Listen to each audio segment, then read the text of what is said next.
আমি শেখ হাসিনাকে বলতে চাই, যদি আপনি ইসরায়েলের বিপক্ষে থাকেন, ফিলিস্তিনের পক্ষে থাকেন, তাহলে আপনি ইসরায়েলের বিপক্ষে একটা সৈন্য বাহিনী গঠন করুন, একজন মুজাহিদ আপনি গঠন করুন, আপনি লিস্টি করুন আপনার তত্ত্বাবধানে।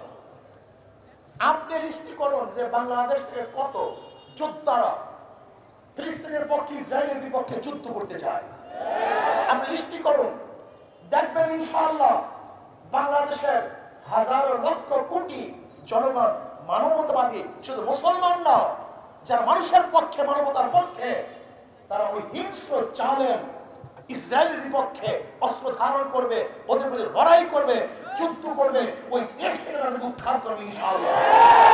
এই কাজটা আপনি করুন, তাহলে মনে করবো আপনি ইসরায়েলের বিপক্ষে, ফিলিস্তিনের পক্ষে।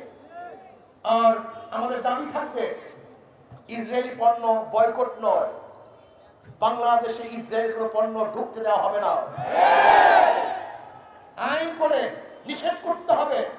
ইসরায়েলের কোনো পণ্য বাংলাদেশে চলতে দেওয়া হবে না, এটা আইন করুন, তাহলে আমি বলবো যে আপনি ইসরায়েলের বিপক্ষে।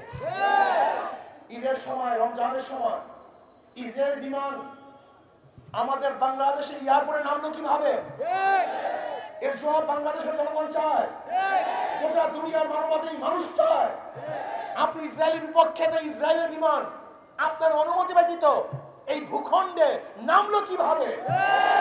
তার মানে হলো এই তলে তলে সবকিছু হয়ে গেছে। প্রিয় ভাইয়ার আমার, আজকে বাংলাদেশ থেকে ইসলাম মুসলমানকে উৎখাত করার ষড়যন্ত্র চলতেছে, আজকে ভূখণ্ডকে বিক্রি করার ষড়যন্ত্র চলতেছে।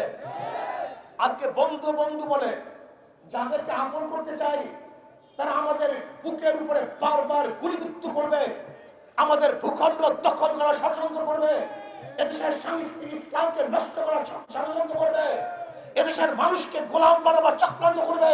এদেশের মানুষ তা মানতে পারে না, পারে না, পারে না।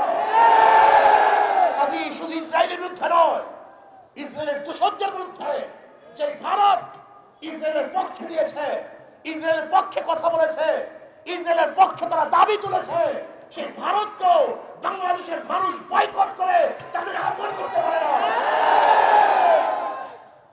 শত্রু শত্রু আমার বন্ধু, শত্রুর বন্ধু আমার শত্রু। যদি ইসরায়েল আপনার শত্রু হয়ে থাকে, তাই ভারত ইসরায়েলের পক্ষে সে আপনার বন্ধু হয় কিভাবে?